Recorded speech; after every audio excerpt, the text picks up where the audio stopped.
आणि ह्या समस्त फंक्शनचं मला कळालं. नाव तुमचं गाव? संतोष पावटे, मी मिरजमध्ये आहे. मी चर्च पास्टर आहे.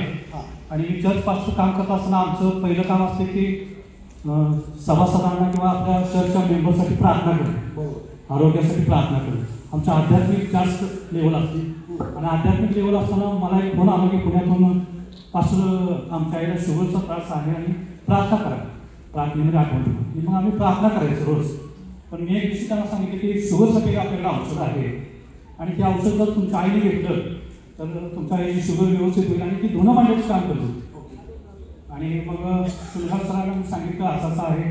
शुनगार सरांनी त्यांना माहिती दिली, व्यवस्थित त्यांना सांगितलं आणि त्यांनी 2 महिने फक्त औषध खाल्लं.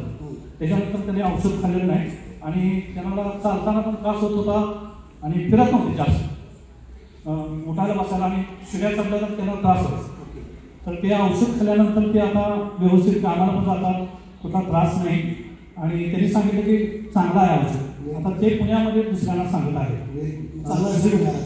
हां, चांगला रिझल्ट आला. टी आणि टी. आणि आम्ही स्वतः अँटेक्स टी आम्ही घरी घेतला. माझ्या मिसेसचा प्रॉब्लेम होता, मासिक पाळीचा प्रॉब्लेम होता, ते रेग्युलर होत नव्हतं. तर ते अँटेक्स टीच्याद्वारे मिसेसचं ते व्यवस्थित झालं सगळं. आणि मी 2025 1 जानेवारीपासून चहा सोडलेला. कारण आम्ही चर्च साजरा असल्यामुळे, चर्च पास्टर असल्यामुळं चहा भरपूर, तांब्याच्या पण वर चहा होता, एक तांब्या. हां, त्याच्यापेक्षाही जास्त चहा होता. पण मी 1 तारखेपासून चहा सोडला आणि आपला अँटेक्स टी आम्ही घरी वापरतो. त्याचा रिझल्ट खूप चांगला आहे आणि आम्ही इतरांना पण ते सांगतो. Very good, thank you sir. जोरदार टाळ्या.